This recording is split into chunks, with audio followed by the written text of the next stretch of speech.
Welcome to Wine Road, the wine, when, and where of northern Sonoma County. I'm your host, Marci Gordon, with Beth Costa, Executive Director of the Wine Road. Thanks to Ron Rubin, we're able to keep our podcast rolling along.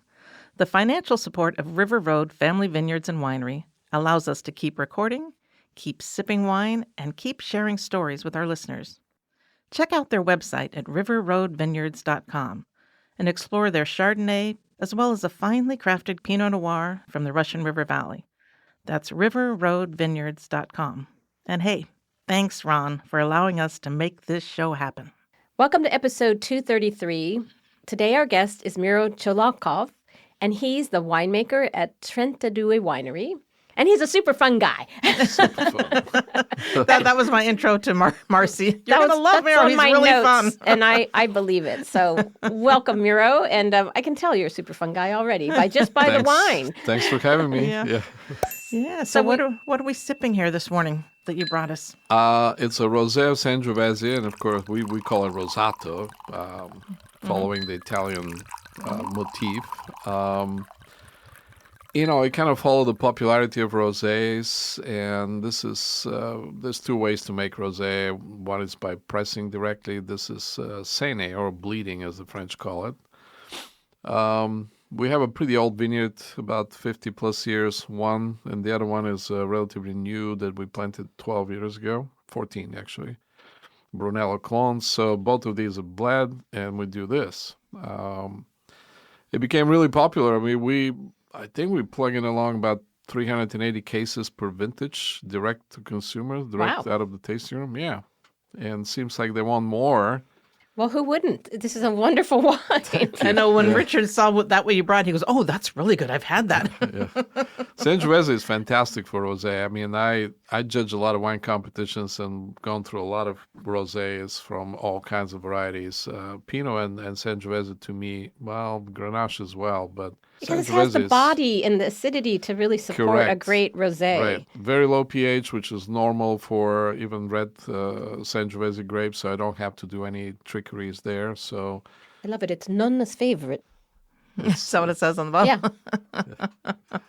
Yeah, it's a fun wine. I mean, like I said, and Lacey, our taster manager, she wants to run out of it. And I said, well, can we make you more so you can back-to-back vintages? She goes, no, it needs to be desirable, so we need to run out of it. Oh, my gosh. And usually don't have it for like 2-3 months at least. Well, then you create that want to create demand. Right, exactly. I'm a production guy. You need more? I can make it for you. Yeah, right. Well, it's definitely a winner. I could see why it's so popular. And then the wine, this is the other wine you brought. We didn't open it because, we just can only drink one bottle every morning.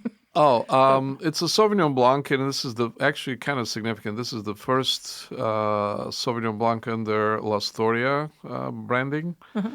Before it was part of the Old Patch Red series, but we ran into a problem. At least I had a problem with calling it OPR White or Sauvignon Blanc. Right. And if somebody asks, so what is OPR? Old Patch Red. But this is white. Yeah, it's hard to get past so it's kind of a natural progression to put it into the La Storia label. We do have La Storia Chardonnay, and you guys probably follow the trend. Seems like people are going back to whites as being more desirable, more popular. We would thought that people get into wine through the whites first, and then they graduate to the greater reds. Now it seems to be the other way around. I think people are looking for like a lower ABV and a little lighter, crisper design. I also think younger people, they're used to like ready to drink cocktails and White Claw, and it's that acidity that they relate to, I believe. And easy, understandable aromatics, which that explains also aromatic whites are getting more and more popular now. Mm-hmm. Which is fine. With nothing wrong with that. Right. I mean, in some ways, the bigger the better mentality with the reds. It kind of gone too far. Right. The pendulum has swung. Correct. But then again, white varieties, they grow so well here. They do. We can easily switch. Can lean into that. Yeah. We'll see how soon we're going to saturate that. Yeah, right. We'll see what happens. Let's see what we can do, what damage we can do. Yeah. So Tell us a little bit about the winery. It's up in Geyserville for anyone who hasn't been up here and checked it out. Correct. It's one of the oldest wineries in the area, perhaps even in Sonoma County. It was bonded in 1969. Prior to that, they grew grapes and sold grapes since 1956. Wow. So, like I said, it makes them one of the oldest wineries other than Geyser Peak and Asti, the Italian Swiss colony. Mm-hmm. They're one of the founding members of the Wine Road. So the Wine Road next year will be our 50th anniversary, and Trentadue is one of the founding members. Yeah. Yeah. So this vintage is going to be the 55th or 56th for Trentadue. Yeah. I've been with them, my God, for half of that time. This will be my 26th harvest at Trentadue. Wow. Oh my gosh. I was only 12 when I started. Yeah, of course. That's like me. I just had my 25th anniversary at the Wine Road. I started very young. That's crazy. Yeah. So most of the wines that we make there are estate, with the exception of the Sauvignon Blanc. We do not grow Sauvignon Blanc, and we do not grow Chardonnay anymore. Everything else we do grow. So we have very broad variety we cover all territory. We have anywhere from Sangiovese, Malbecs, Cabernet Sauvignon, Zinfandel, Petite Sirah, Montepulciano. We cornered the market with Montepulciano by planting 1.7 acres. So I think we're probably the biggest producer of Montepulciano in Sonoma County, which is not that hard to beat, because there's very little Montepulciano produced, or at least declared produced in Sonoma County. Yeah, I can't think. Maybe Orsi, and that would probably be and Unti. Oh yeah, and Unti has some. Everybody else is just tiny little. Right. I don't even know who makes it. Yeah. Yeah, that's probably it. Yeah, that's why we're winning all the competitions every time we put in Montepulciano. Yeah, right. It's the winning. It's the best of class. That's the way to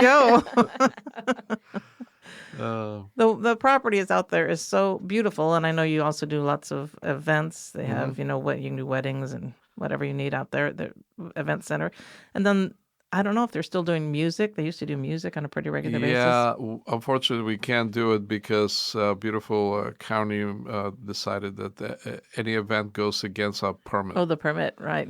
So we rather have weddings versus those fun events. Yeah, that's too bad. Which is too bad, exactly. So can they have music at the wedding, or it has to be a silent wedding? No. We can have music, but every kind of event we do, it goes against is the an permit. event. Oh, it's an event. I get it. So you're permitted 20 events a year or whatever. And then right. You have if bring in a food truck, that's an event. Exactly. And they were very popular. I went last time I was there last summer. My husband, we had a great time and had a great wine special. I think we ended up with a case of wine, even though I said, okay, we're just going to have some music. And it just happens that the locals start coming to Trentadue instead of piling up in town or other towns because the parking, we have plenty. Yeah. Parking is key. It's a beautiful shaded area under the redwood trees, plenty of space. And we did, like you said, special deals on wine. We brought in food trucks. And it was fun, easy in and out, very relaxing, and it just naturally became really popular. Right. I wish we can somehow get around this. We'll have to just work on the permit, but that's always a can of worms you don't want to generally open. Do you do the tours that you used to do, the tram, whatever it's called? Yes, we do the gondola. Yeah, the gondola. Lacey gave me the sheet of things that we say the right things. She's like, do us proud, Miro. I mean, I drive the tractor once in a while if they need me to. So basically, those are picking gondolas. We used to pick grapes in them. So they were outfitted to sit at least 8 to 16. There you go. I was going to say more than that. Yeah, more than 8. And we just kind of tow it around, and sometimes we linked 2 of them together. Oh, my gosh. And we stop in strategical spots in the vineyards, and if we bring bottles of wine and said, okay, this is Sangiovese from right here. This is Zinfandel from right there. I love those kind of tours. And it's quick, it's easy, and people love those things. It's nice to see the vineyard. I mean, because I feel you learn so much. You're looking at the soil, just feeling the air and the currents. There's something about it. It's quite a special experience. I always encourage people to get in the vineyard because that's where it all begins. And to be able to drink the wine coming from that place, I think it's really I love it. an Yeah, excellent definitely. experience. It's good for people, like you said, to realize where the food is coming Right. from. Yeah. It's not from the supermarket. Right. It came Right. from the ground.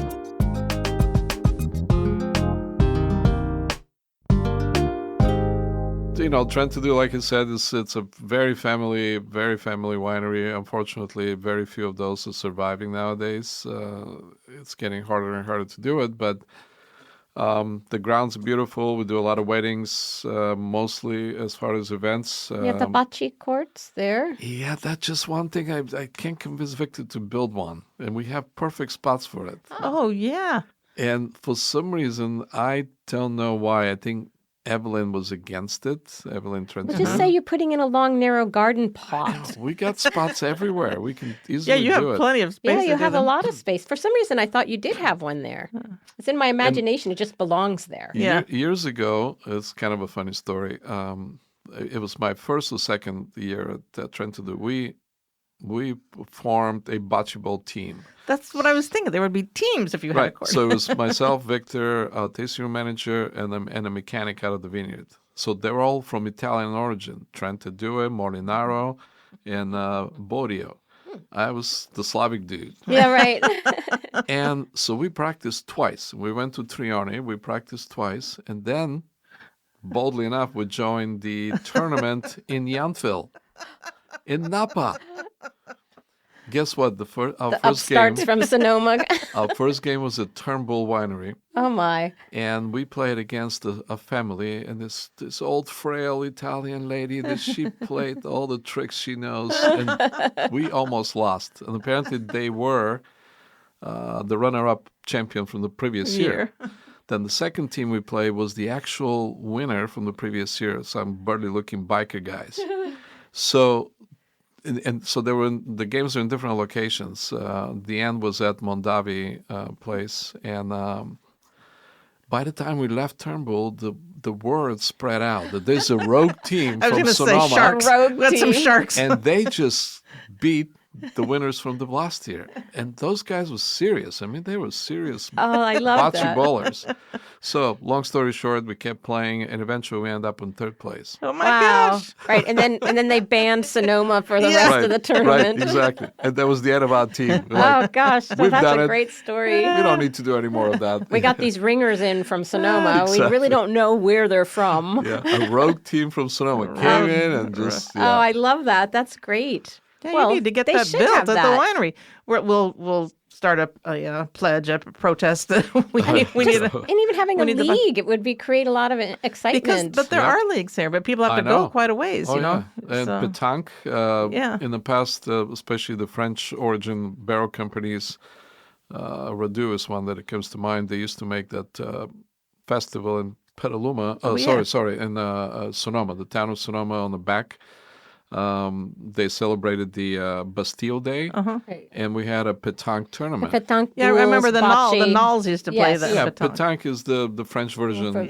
Yes. It's even lazier than the Italian because the balls the are made metal. balls are made out of metal, and you can pick them with a chain magnet on the chain. So without even bending over, you can just Didn't know that. So I would, colleagues, we have won first places or whatever, second barrels, things like that. That was a lot of fun. Yeah. I love it. A lot of pastis went into that Yeah. action. That's fun. That is awesome. Okay, so when you said you had just thought you'd started that bocce, your 1st or second year at Trentadue, what did you start as? What was your position? I started as a winemaker. Oh, you did? Yeah. I left Dry Creek, where I was there for 9 years. I was assistant winemaker at Dry Creek. Okay. So I left right before the vintage of 1999. And literally right before harvest. Yeah. And Oh, nice. that was kind of scary because, No pressure. coming from Dry Creek, which was very modern, very well organized place, going to Trentadue, it was like riding on a time machine. Oh, no, yeah. Way back in the past as far as equipment and everything else. And at some point I had some doubts. It's like, what have I done? Right, You know, right. how it's been a very interesting ride. We put a lot of work into it and changed the winery completely, added stuff, built stuff, new equipment. So we're there. Oh, so much has been done. Oh, yeah. Oh, my gosh. The new tasting room was built up, and a lot of things that happened. And I got lucky with the vintage. It was 99. It was a great year. So I had 2 accidents that happened in the winery during the fermentation. And now sometimes you hear that those are the kind of better years when you very fortunate accidents. The lucky accidents. Yeah. So it was a tank of Zinfandel. So I made the wine, bottled it, and it was the first Storia. So they didn't have Storias prior me going there. Mm-hmm. And we entered it in the first competition and won the sweepstakes. Oh, my gosh. Yeah, I think it was a North Coast wine competition. Right. Then Vineyard and Winery Management magazine guy came in, spiked his interest, and my brother came in to work harvest from Bulgaria. And we made it on the front page. And oh, my gosh. Wow. So things, then it started sending wines to Parker, who was the king at the time, and just coming into full power. Right. He gave us some really good scores, and things started to roll. It was exciting. That's exciting. Start with a bang. That's always good. Yeah, that's definitely the way to go. Would I'm going to repeat those accidents? No, I will not do it again. But your career has spanned really the range of trends. Like we were talking earlier about the whites, but back then it was the big or bolder reds. And there was the French paradox time. Yeah, and stylistically, wine goes through eras, just like everything else. And it was the golden year. I mean, the golden age of wine. Right. I wish I was a bit older and came here in the 80s instead of the 90s. It would have been even better because it was even more exciting. There were not that many wineries. Nobody knew what they were doing. Right. The winemakers were like gods. Those were trained in schools. But I caught very good 20 years of that golden age, the 90s, for between 1990 and probably 2007-ish. It was nothing but upswing. Right. Seems like there was a lot of golden ages in that period. Like for media and truth. Right.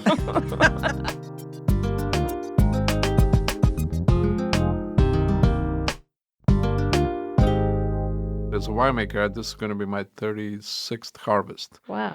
And I'm just starting to realize how much more I don't know. Right. I mean, that's the beauty of wine. There's always something more. I love it because the learning curve never ends. Right.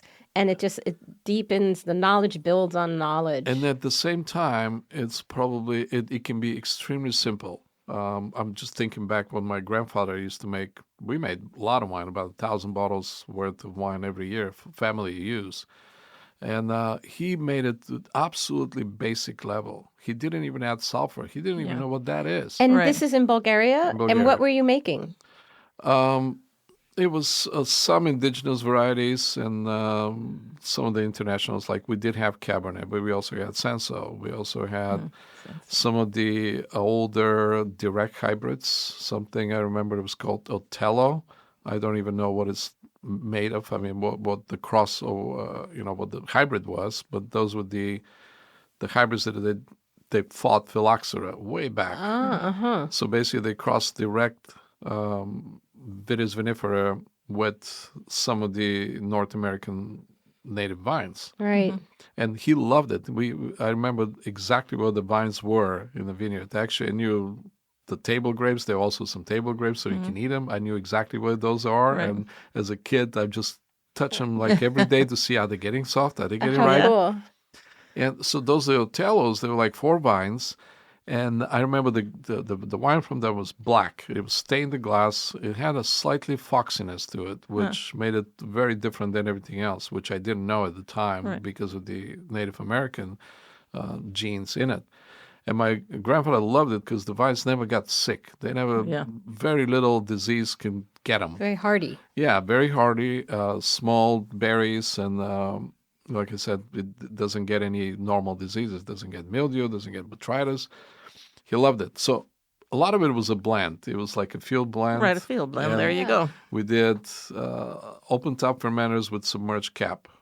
And I remember draining buckets from the bottom and pouring it over the top. This was the pump over thing. What a wonderful Child labor. memory. Yeah. And yet I hated it because when we it's a lot of work, when we harvested the grapes, it was like, so the vineyard was around the house, and there was also a co-op vineyard where they, the co-op will give the families, depending on how much they want or how many people they have in the family, you get 3, 4, 5, 6, 7 rows, whatever. Oh my gosh. And then the agronomist will announce on the radio, and everybody was connected to the city hall with a little speaker. And they announced that the grapes from block so-and-so are ready for harvesting, so they should get their things together. Get your family and friends and exactly, donkey carts, any kind of vehicles, little trailers, and everybody goes out and they bring food. They bring wine, of course. What an event! It was a party for the kids. Was fantastic. We run around and sample food from everybody, and then all the grapes got to come back to the house, and that's when the ugly part starts, when we have to stomp them. Oh, yeah. With bare feet, actually. Right. And then there's still bees, and it's sticky, and it's... So I don't want to do this, But then later on, when as a teenagers, we realized that this is going to lead to that. Yeah. Yeah. Now I'm interested. And then the other thing is that the wine was never a mystery. It was never a forbidden apple. Right. My grandfather, I think he gave me my first glass when I was 6 years old. You're right. My mother did not okay that, but he said, let him learn to drink in the house, not on the street. Right. Oh, yeah. And it's part of culture and part of food. Right. Wine is food. Right. And the other that village was Catholic, which is very rare in Bulgaria. It's a sea of orthodoxy, and then they have these few settlements that were Catholic from way back antiquity, and they all had Italian names. My grandfather's name was Mariano. My mother's name was Maria. His brothers were Celestino, Domenico, and Giovanni. Wow.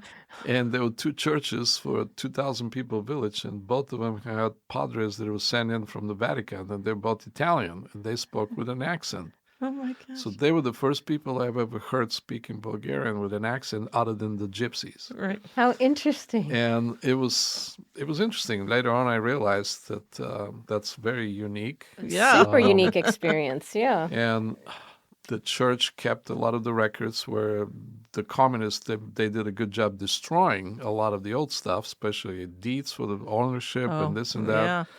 But the church there kept a lot of these documents, and one time for research, I was able to trace my family back because they keep the name Tcholakov. It's passed on to the male child. Oh, yeah. Right.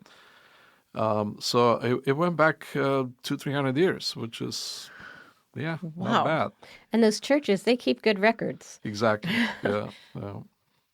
Yeah, that's amazing. What a magical time. It was. I mean, I don't think you realize it at the time. Yeah, no, it's exactly. a magical time when you look back. It's a magical time. Right. When I grew up, especially around during college time, the first time it hit me the reality of socialism, communism, the problems with that is, I had a opportunity to go on a spelunking expedition in Ethiopia, which Serengeti.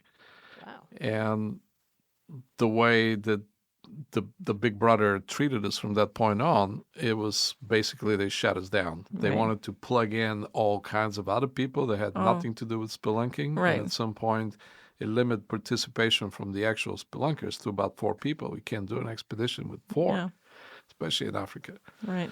And I cried myself to sleep for months afterwards. And I was 17. That's the first time when it hit me really hard, the reality of... Wow. Well, spelunking, my gosh, you are a man of nerve. I just wanted to impress the girls. Well, that would scare me.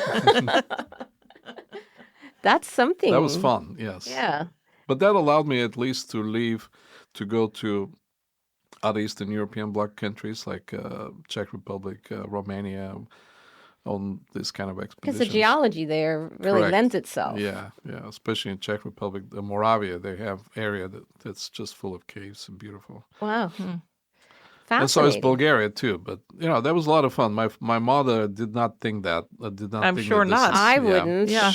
She was scared, and especially after my little brother decided to do that as well. Yeah. And first time he stopped packing, she looks at him and goes, "Where do you think you're going?" Yeah. He goes, "I'm going with my brother." "No, you're not. Yeah.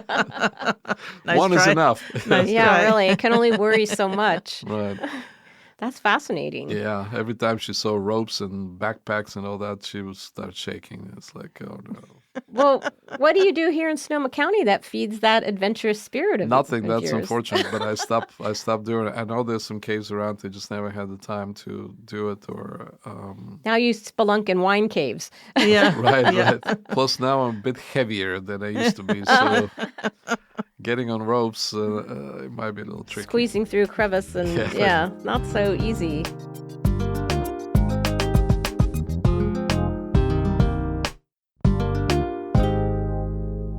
So along with making your wines at Trentadue, you make your own label, correct? I do. So tell us about that. I was crazy enough to do that, knowing enough about the wine industry. I decided to. I started that with my second year at Trentadue back in 2001. I think it was my first harvest. And I fell in love with Petite Sirah and Zinfandel ever since I came to the United States. And, the paradox is that I had no clue. I've never even heard of those varieties. Right. And I thought that I knew everything about grapes, studying ampelography, college, all that stuff. And I'm like, oh my God, have I missed the class? I mean, when I started at I was dry gone that I day. didn't get the memo on this. And so since then, the first time I obviously got experience with Zinfandel and Petite Sirah at Dry Creek. And I remember asking when I was doing pump over on this stack of Petite Sirah, it looked black like a petrol. I said, wow, what is this? And Larry, the winemaker at the time, Larry Levin, he said, that's Petite Sirah. And I corrected him. I said, you mean Syrah? He goes, no, I mean Petite Sirah. Yeah, I know. What is that? Zinfandel, same thing. Phyllis Azuno, she was my mentor, and she was a cellar master at the time. And they also put me through a lot of sort of like testing. It's like, what are you really doing here? Hazing you. Are you're not just the exchange student. You're probably KGB or something. Nobody have seen people from Eastern Europe. My gosh. There were very few, if not a handful of Bulgarians that I found that were in the area. Yeah. And how I found out, I'm not going to mention it, but I had a friend who worked at DMV at the time, so he would send me a piece of paper and said, okay, this never happened. I never handed you this piece, and that information on it, it's not coming from me, okay? Yeah. So he gave me a number, and I called, and it was this lady from Bulgaria, and I connected with her, and then I found a few others. So back to Zen, I remember one time Phyllis in the lab at Trentadue, at Dry Creek, she hands me a glass of wine and says, tell me what this is. And I'm like, oh God, another test. Yeah. So I'm swirling, I'm smelling, I had no clue. But, with my stiff English at the time, with a lot bigger accent, I mumbled something like, wow, this tastes wild and primitive. Oh, she said, did you say primitivo? And I'm like, with my yes, KGB, I did. with my KGB training, I looked at her and it's like, I'm onto something here. I says, yes. Primitivo. And she goes, wow, you are good. I love it. Because at the time, Primitivo and Zinfandel were considered to be the same thing. And then Tribodag, which is that's Croatian. that later. Yeah. But at the time, Primitivo and Zinfandel were considered to be identical. Then genetically, they were close cousins. So on and on and on with this. I'm on the board of directors of ZAP for 16 years now, rubbing shoulders with the Rosenblums and that's fantastic. What a the story. Bialis and Sigesius and all that. And then also one of the founders with Trentadue of an organization called PSA Love You. Oh, yeah. Right. Joe Diaz. Right. So I was even the president for a couple of years. I guess I missed the meeting, and I was the youngest one. So yeah, that's what we always do. Anybody that misses our board meeting, they have a new assignment. I know. Yeah. Guess what? So now I'm full of all kinds of useless statistical information about both of these varieties, but I love both of them. So I started Miro with Zinfandel Petite Sirah only. Oh. And it was a tiny little block planted in Dry Creek, Victor's property, Victor Trentadue. And it was a young block, so I kept making wine from it still to this day. Wow. And I made a promise to myself, I'm not going to make anything else, just Petite Sirah, and no more than 500 cases. Well, that never works. That never works. So now I'm up to about 1,800 cases, but I do make Cabernet, I do make Zinfandels, Petite Sirah, I made GSM or Grenache, even Pinot Noir and Chardonnay, which is I joined the dark side. And Exactly. some of my friends, it's like, what are you doing making Pinot? You're a Petite Sirah winemaker. Yeah, just to prove a point. It's not a big deal. Oh, gosh. Try to make Zinfandel. Tell all the Pinot makers, try to make Zinfandel. Then we'll talk. Right.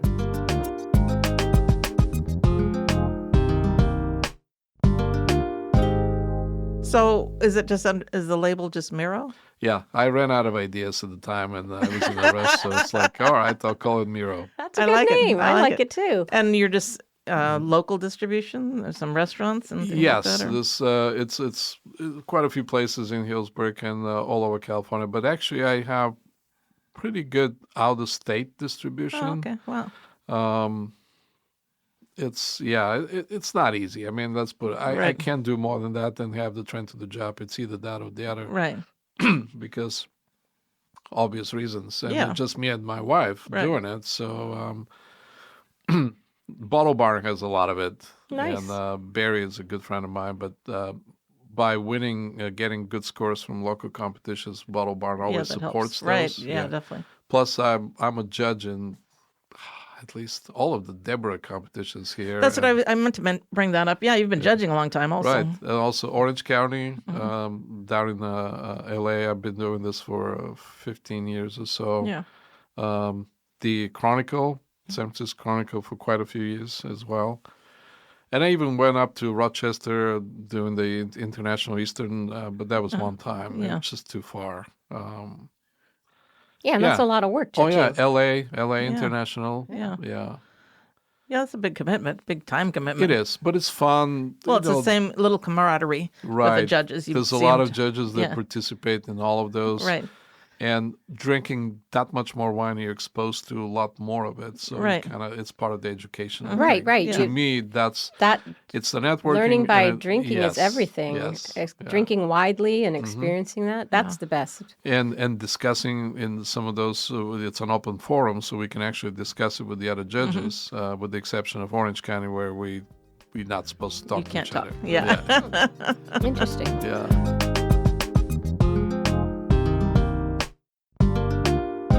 Well, you have a rich life, Miro. Boy, no kidding. I don't know, but you do, though. I mean, it's like anything. When you look back, you realize it. In the moment, it doesn't seem like that. But no. Looking back. I see the Lacey put down here, August 23rd, Taste Destination. Oh, 128 barbecue cook-off. Huh. Are you excited about that? I am. He just learned about it. I know. Actually, I might not be even here. I think I'm flying to Europe at that time. Okay, so Taste 128 is there like 7 or 8 wineries in Alexander Valley? Mm-hmm. And that's all I know. So you have to fill in the blank there.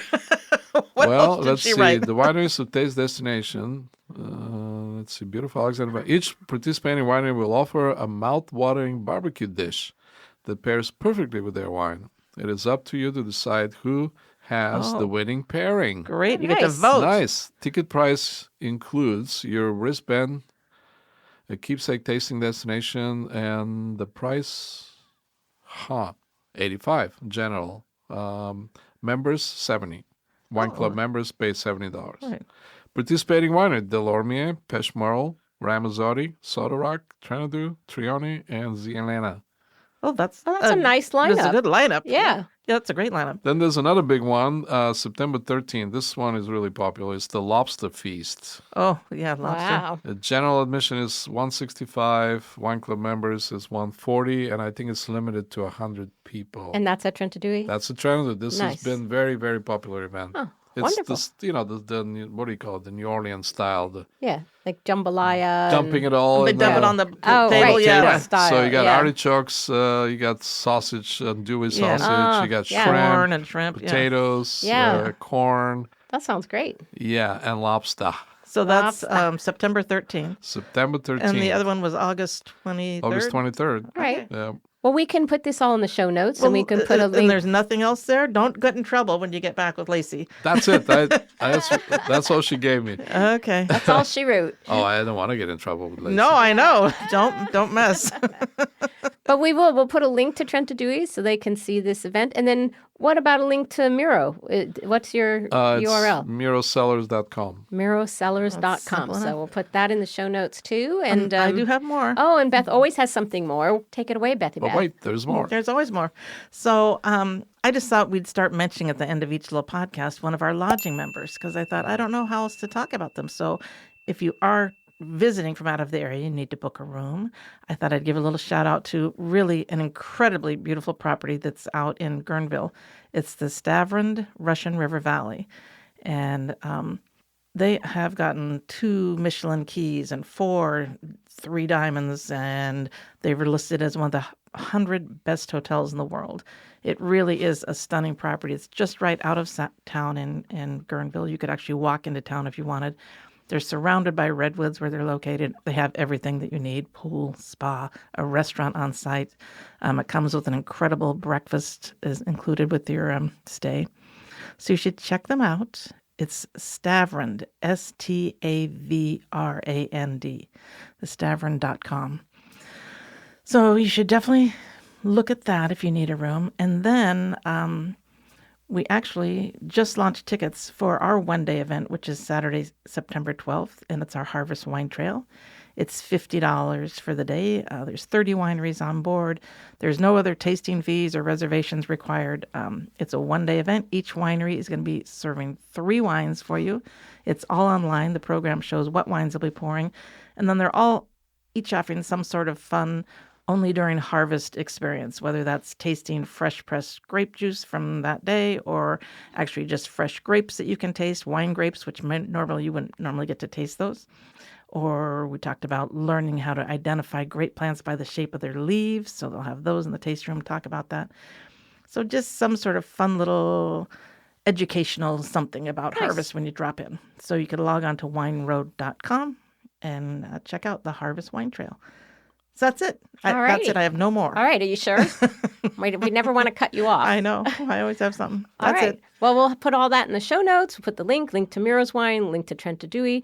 Thank you so much, Miro. Thank you for bringing these wines. Thank you. He was cool. Really, I told you. You're totally cool. Super cool. I would. Super yeah, cool. super. I think I had super. Come on, we need that adjective in front. Super cool. And it was a pleasure having you here. And we'll see you on the Wine Road. It was fun. Thank you. Bye. Thank you.